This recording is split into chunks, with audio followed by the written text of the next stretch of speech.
관광객이 굉장히 많이 입도를 했습니다. 그분들은 놀러를 다니시지만 우리는 이 중요하고 이 좋은 날씨에도 하나님을 찬양하고 예배하기 위해서 이곳에 올라왔습니다. 하나님을 찬양하고 예배하시기 위해 이곳에 올라오신 모든 성도님들과 그 가정과 그 자녀들에게 하나님의 크신 복이 임하시기를 예수님의 이름으로 축복합니다. 오늘은 이태원 참사 1주년 되는 날입니다. 1년 전에 150명이 넘는 사람들이 정말 후진국에서나 일어날 만한 사건으로 이렇게 참사가 일어났는데 그 모든 유족분들에게 하나님의 크신 위로가 있기를 먼저 기도합니다. 우리나라에는 백성들에게 4가지 의무를 부여했습니다. 학교에서 배우셨을 텐데 국방의 의무, 납세의 의무, 교육의 의무, 근로의 의무, 이 4가지 의무를 모든 백성, 특히나 이제 성년이 되고 나면 이 모든 것들이 부과가 확실하게 됩니다. 이걸 지켜라라고 다 의무기 때문에 지키지 않는다면 처벌을 받습니다. 그런데 모든 사람들에게 이 의무가 동일하게 적용되지는 않습니다. 왜냐하면 국방의 의무도 뭘까요? 남성들하고 여성들하고의 차이가 있습니다. 여성들도 방공, 방첩의 의무는 국방의 의무를 같이 집니다. 그러니까 예를 들어서 나라를 뒤집으려고 하는 세력이나 혹은 적군의 간첩들이 있을 때는 여성분들도 반드시 적극적으로 신고해야 된다라는 의무를 가지는 것이죠. 납세의 의무도 마찬가지입니다. 납세의 의무도 차등합니다. 재산과 수입에 따라서 납세금이 다 다르기 때문입니다. 그리고 교육의 의무가 있습니다. 우리나라는 제가 이제 학생일 때는 초등학교까지가 의무교육이었는데 이제는 중학교까지가 의무교육입니다. 물론 대학교도 나와도 되고 대학원도 나와도 됩니다. 공부를 더 하고 싶으면. 그런데 중학교까지는 의무적으로 자녀들 교육을 시켜야 한다라는 것이 국법으로 정해진 것이죠. 그리고 근로의 의무가 있습니다. 이 근로의 의무가 나는 지금 은퇴해서 백수인데 이 의무가 없는 것인가? 이렇게 생각하실 수 있는데 이건 그 근로가 아니라 자기가 먹고 사는 것에 대한 근로가 아니라 국가에서 필요에 따라서 사람을 모을 때가 있습니다. 예를 들면 전쟁이 났거나 큰 재난이 일어났을 때 국가에서 사람들 모여가지고 이거 하십시오라고 공공의 근로의 의무를 줄 때가 있습니다. 그때는 이제 모여서 백성들이 그걸 해야 한다라는 것이죠. 그래서 이 4가지 의무가 있습니다. 그런데 말씀드렸다시피 개인의 처지와 환경에 따라서 그 의무가 부과되는 정도가 다른 겁니다. 그런데 자기의 기준에 못 미치게끔 그 의무를 이행하거나 혹은 나는 이 의무를 이행하지 않겠어 라고 하면 국가에서 처벌을 합니다. 왜 이 얘기를 먼저 하고 시작을 하냐면요. 하나님 나라를 우리가 살고 있고 우리가 하나님 나라에 택정받은 백성인데 하나님 나라에서도 우리에게 하나님 나라에서 살기 위한 의무를 주셨단 말입니다. 그냥 하나님이 택하여 주셨으니까 그냥 이 땅에서나 하늘나라에서 아무 근심 걱정 없이 아무런 의무 없이 신나게 살면 좋겠지만 하나님께서 이 땅에 있는 백성들에게 자신의 백성들에게 의무를 주셨습니다. 무슨 의무를 주셨냐면 너희는 하나님을 사랑하고 이웃을 내 몸과 같이 사랑해라 라는 이 분명한 의무를 주셨다는 것입니다. 교회에 있는 성도들에게 가장 마음이 힘들 때가 어느 때입니까? 라고 설문조사를 한 것이 있는데 그 설문조사를 하고부터 지금까지 순위 3위 안에 한 번도 빠지지 않는 내용이 무엇이냐면 가장 신앙적으로 힘들 때가 뭐냐면 사랑하지 못할 때라는 대답이 언제든지 상위에 3위 안에 꼭 들어 있었습니다. 내가 예수를 믿는 사람으로서 누군가를 사랑해야 하는데 도무지 사랑할 수 없습니다. 라고 그 마음이 생길 때 내가 저 사람 사랑해야 되는데 특히나 뭐 세상 사람도 아니라 같이 한 교회에 있는 사람을 특히나 사랑해야 되는데 도무지 그러지 못하고 있는 자신을 발견할 때 너무 신앙적으로 힘듭니다. 이게 성도들의 신앙이 힘들 때 탑 순위에 들어있었던 것입니다. 당연하겠죠. 왜냐하면 하나님께서 성도라면 나의 자녀고 나의 백성이라면 반드시 지켜야 될 의무로 주셨기 때문에 그렇습니다. 국법을 어기고 살면 마음이 좋을까요? 힘들까요? 일반적으로 국법 어기고 살면 벌벌벌벌 떨립니다. 그게 상식이고 그게 온전한 것입니다. 그래서 우리가 오늘 본문을 통해서 하나님 나라의 의무를 이렇게 실천하기 어려울 때 어떻게 해야 할까? 그것을 한번 묵상해 보고자 합니다. 그런데 다행인 것은 무엇이냐면요. 이건 참 다행이라고 생각해야 하는지 아니면 다르게 생각해야 되는지는 모르겠지만 국법도 각자의 상황에 따라 기준이 달라지듯이 하나님 나라의 이 사랑의 의무도 성도들의 무언가에 따라서 차등적으로 부과된다는 것입니다. 성경의 근거가 무엇이냐라고 하면 하나님께서 예수님께서 마태복음에 그 달란트 비유를 25장에 하십니다. 달란트 비유를 해주시는데 10달란트 받은 종도 있고 5달란트 받은 종도 있고 1달란트 받은 종도 있습니다. 지금 하나님께서 처음부터 주시는 게 다르다라는 것입니다. 사람의 성정으로 다른 이들을 더 살피고 관심을 둘 수 있는 사람도 있고 선천적으로 그게 조금 적은 사람들도 있습니다. 교육의 효과로 남들을 조금 더 배려할 수 있는 것을 오랫동안 배워서 몸에 배인 사람도 있고 그 교육이 조금 약해서 혹은 실천을 조금 덜해서 그렇게 하지 못하는 사람들도 있습니다.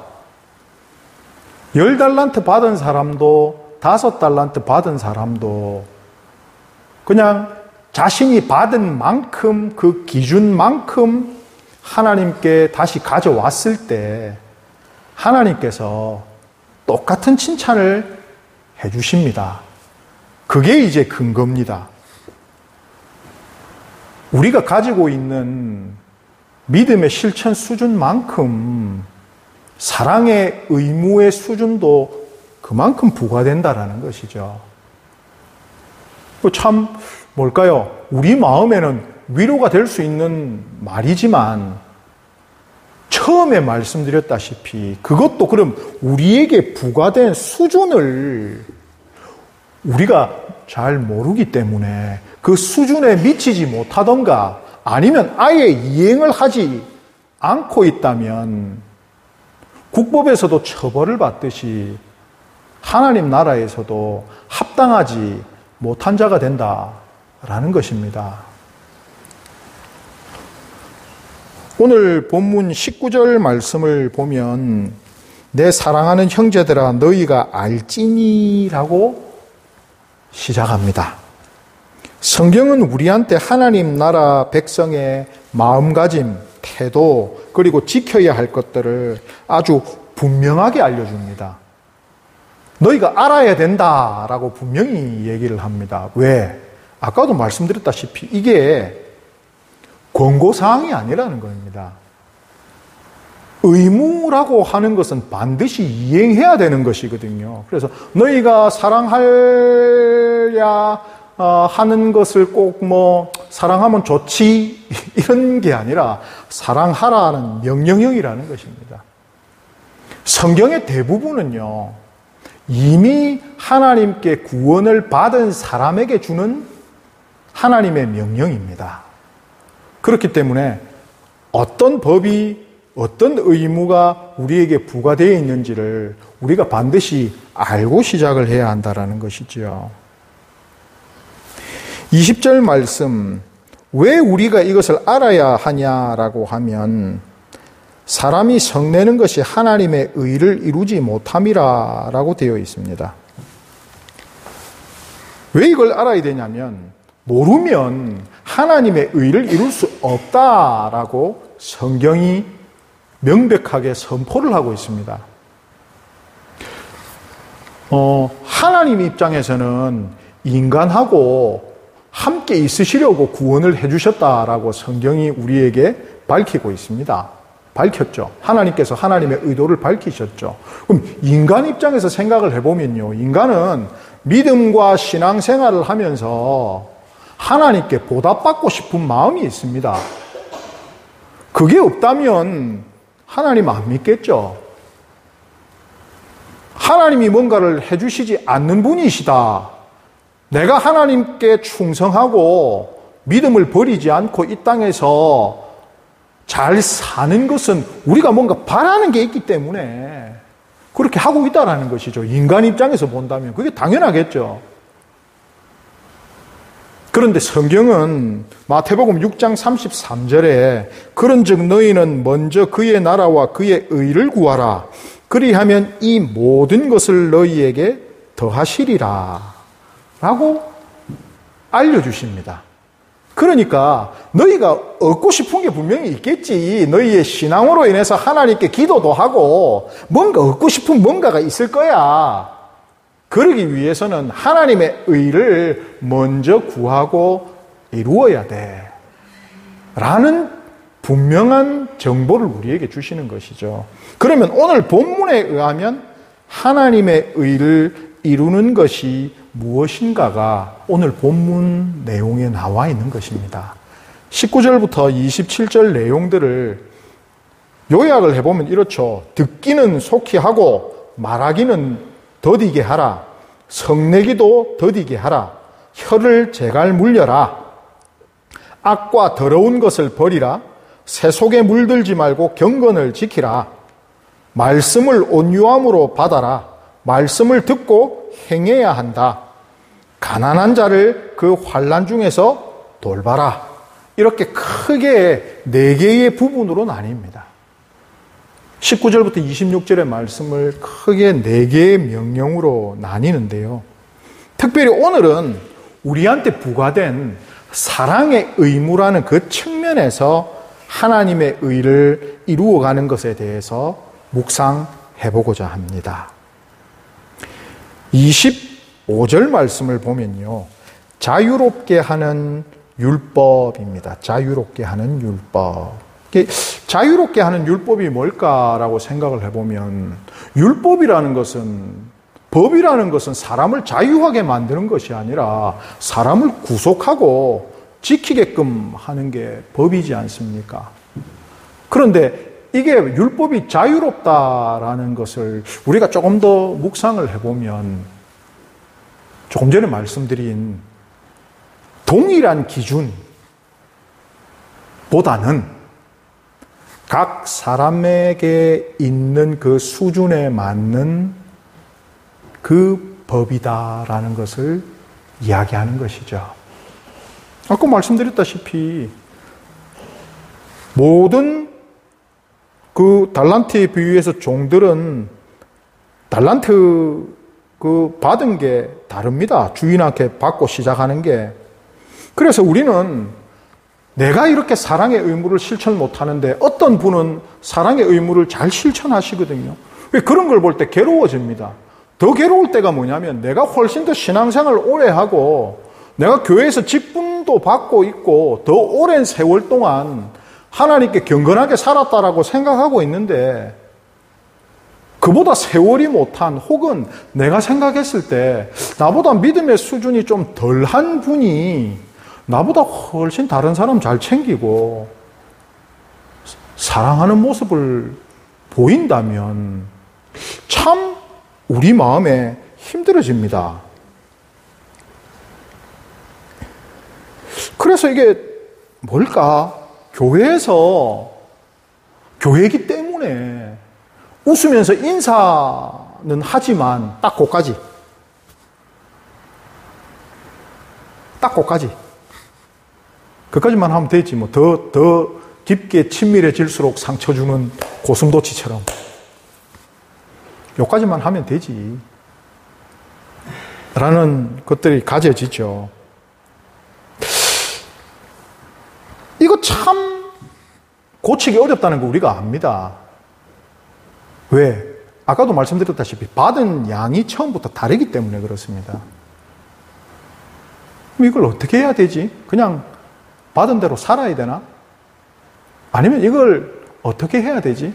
내가 저 사람을 사랑하지 못하는데 이거 마음에 이만한 돌덩이를 하나 쥐고 사는 것 같은데 저 사람은 나한테 나에게 잘해주는 것 같은데 나는 저 사람한테 도무지 안 되는데 어떡하지?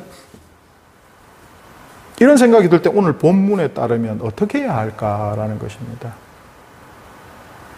어느 정도 해야 나에게 부과된 그 기준만큼은 내가 지킬 수 있을까? 사실 그 나에게 부과된 기준이 어느 정도인지는 모릅니다. 그런데 우리가 할 수 있는 것이 무엇이냐면 첫 번째, 혀를 제어하는 것이죠. 이게 무엇이냐면 하고 싶은 말 안 하는 겁니다. 마음에 안 들 때 쳐다보고 있다가 결국 한 소리 하면 나는 게 싸움이거든요. 사랑이 무엇이냐라고 고린도 전서에 정의하고 있는 것이 사랑은 언제나 오래 참고부터 시작을 합니다. 사랑은 오래 참고 사랑은 온유하며 시기하지 아니하며 사랑은 자랑하지 아니하며 교만하지 아니하며 무례히 행하지 아니하며 자기의 유익을 구하지 아니하며 성내지 아니하며 악한 것을 생각하지 아니하며 불의를 기뻐하지 아니하며 진리와 함께 기뻐하고 모든 것을 참으며 모든 것을 믿으며 모든 것을 바라며 모든 것을 견디느니라 라고 되어 있습니다. 그러면 오늘 본문에 의하면 무엇일까라고 하면 혀를 제어한다는 게 한마디 해주고 싶을 때 참으면 된다는 것입니다. 마음에 안 들어요. 저거 저렇게 안 해도 되는데 왜 저렇게 하지? 그냥 참고 한마디 안 하면 된다는 것을 오늘 본문이 우리에게 얘기하고 있습니다. 그거 너무 소극적이지 않습니까? 사랑은 적극적으로 표현해야 하는 거 아닙니까? 사랑이 성경에서 얘기하는 대로 접착제라면 떨어지지 않기 위해 노력하는 상태라면 적극적으로 뭔가를 해야 되지 않겠습니까? 라고 얘기할 때 지금 내가 그렇게 못하겠는데 어떡하겠습니까? 그 기준이 나에게는 너무나 엄격한 기준인데 내가 실천을 못하겠는데 어떻게 하겠습니까? 최소의 노력이죠. 인사 열심히 하고 말 안 하면 됩니다. 참 무서운 얘기입니다. 그죠? 말 안 하면 된다라는 게. 그런데 그 마음속에는 내니 꼬라지 보기 싫어서 말 안 한다가 아니라는 것입니다. 내가 말하면 또 실수할까 조심하면서 말을 안 한다라는 것이죠. 그러면서 1절 말씀을 온유함으로 받으라 라고 되어 있습니다.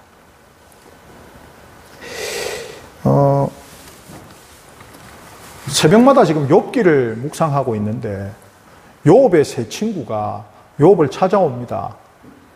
너무 큰 환난을 당하고 있는 그 모습을 보고 일주일 동안 말도 못하고 엉엉 웁니다. 같이. 얼마나 위로가 됐을까요? 욥도. 내가 그래도 이런 상황이 됐는데 친구들이 와서 같이 울어주는구나. 참 고맙다. 그러면서 약간의 신세 한탄을 합니다. 아이고 내가 막 태어나지 말 것을 이렇게 얘기하고 있는데 그때부터 친구들이 얘기를 하는데 좀 마음 아픈 얘기를 합니다. 그런데 그들이 주장하는 것도 당시의 인과응보의 원칙에 벗어나지 않습니다. 사람은 죄를 지었기 때문에 하나님한테 벌 받는 것이 맞다. 네가 아니더라도 혹시 너의 자녀나 다른 사람이 죄를 지었기 때문에 네가 연좌제에 걸렸을 수도 있다. 또 네가 지금 받고 있는 이 징벌이 네가 지은 죄보다 훨씬 하나님이 긍휼하셔서 작게 받을 수도 있다. 라고 얘기를 하죠. 절대 위로가 되지 않습니다. 그리고 하나님께서 진리를 얘기하고 있는 그들에게 너희들은 욥보다 못하다. 욥이 너희를 위해서 나에게 용서를 빌 때 내가 너희를 용서해 주겠다. 라고 꾸짖으십니다. 한마디 하고 싶은 욕구를 느끼죠. 틀린 게 눈에 보이죠. 그런데 말씀을 온유함으로 받으라 라는 것입니다. 뭘까라고 하면 정말 도저히 사랑할 수 없을 때, 한 소리 하고 싶을 때, 미운 소리 한 소리 하고 싶을 때 온유한 마음을 가지고 참으라 라는 것입니다.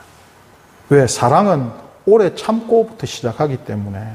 그렇게 생각해 보시면 내가 한마디 안 하고 있으면 사랑의 처음과 끝을 실천한 것입니다. 놀라운 것이죠. 내가 그냥 단지 입 닫고 한마디 안 하고 있는 것이 사랑은 오래 참고부터 견디느냐라는 그 모든 말씀의 처음과 끝을 실천하는 것이라는 것입니다. 그러면서 우리가 기대할 수 있는 게 있죠. 내가 과연 이 정도만 해도 괜찮을까? 적극적으로 사랑하지 못했는데 과연 이 정도 해도 괜찮을까? 라고 우리 걱정할 때가 있습니다. 욥기에도 예수님이라는 개념이 없던 욥기에도 욥이 하늘에 나의 중보자가 있다라고 고백을 합니다. 여기서 중보자라는 게 법정 용어거든요. 나에게 변호사가 있다라는 얘기입니다. 디모데전서 2장 5절을 보면 하나님은 한 분이시요 또 하나님과 사람 사이의 중보자도 한 분이시니 곧 사람이신 그리스도 예수라. 로마서 8장 25절입니다. 이와 같이 성령도 우리의 연약함을 도우시나니 우리는 마땅히 기도할 바를 알지 못하나 오직 성령이 말할 수 없는 탄식으로 우리를 위하여 친히 간구하시느니라. 변호사는요, 의뢰인을 위해서 일합니다. 이게 굉장히 중요한 겁니다.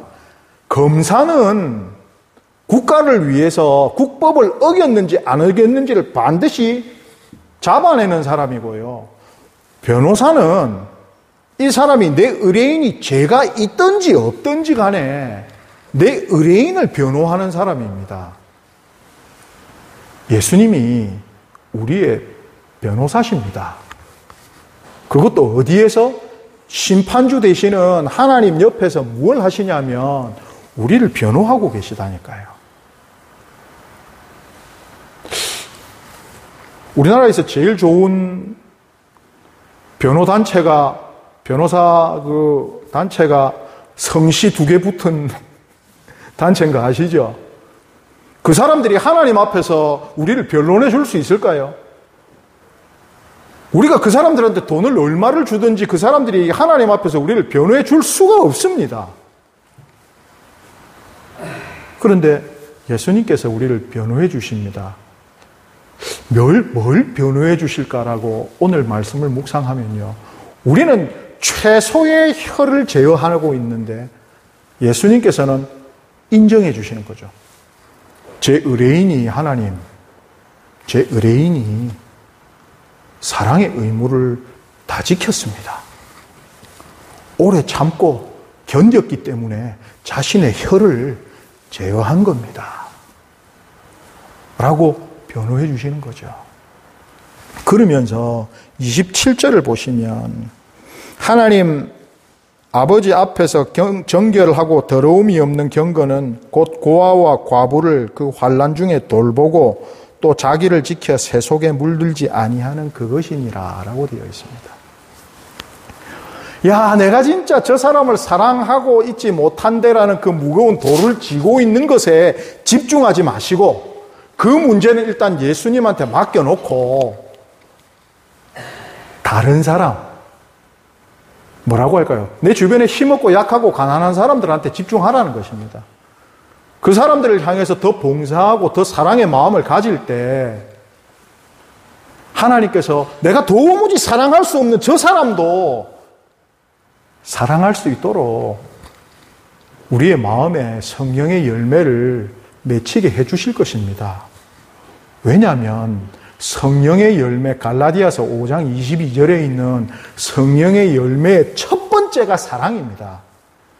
즉, 내가 정상적으로 예수 그리스도를 믿고 성령하고 함께 살고 있으면 당연히 맺혀져야 하는 게 사랑이기 때문에 지금 안 되는 그 상황에 너무 집중하지 마시고 하나님께 맡기시고 다른 일 열심히 해보는 겁니다. 다른 일 열심히 하다 보면 하나님께서 그 사람을 향한 사랑의 마음을 더 주실 것이고 나중에는 하나 될 수 있게끔 해 주실 것입니다. 지금 그렇지 못하다고 해서 너무 힘들어 마시기 바랍니다.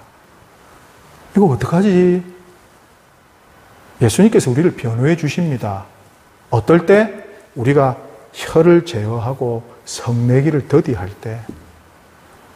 성정상으로 힘든 사람들이 있거든요. 저 같은 사람들, 화 잘 내는 사람들. 정말 힘든 말씀입니다. 그럼에도 불구하고 제가 저지른 잘못이 많습니다. 그래서 언제나 참 죄송합니다. 성도님들한테도 죄송하고 제 가까이 있는 사람들한테도 죄송하고. 하지만 저도 위로를 얻는 게 예수님이 변호해 주시니까 라는 마음으로 잘 버티고 있습니다. 그리고 희망을 가지고 있습니다. 하나님께서 심판대 앞에 내가 섰지만 예수님께서도 말씀해 주시고 그래도 네가 잘 지켰구나. 사랑의 의무를 잘 지켰구나. 라고 해 주실 것이기 때문입니다.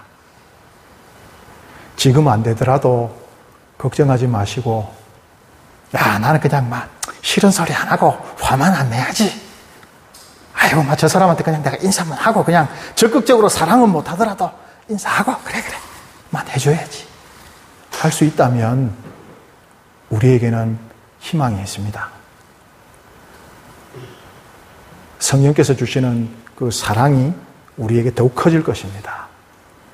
그래서 하나님의 의를 이렇게 이루어 가실 수 있는 모든 하나님 나라의 백성들 되시기를 예수님의 이름으로 축복합니다. 우리를 변호해 주시는 예수 그리스도를 믿고 우리를 위해 기도해 주시는 성령님을 믿고 더욱더 사랑하기 위해 노력하는 우리 모두가 될 수 있기를 예수님의 이름으로 축복합니다. 기도하겠습니다.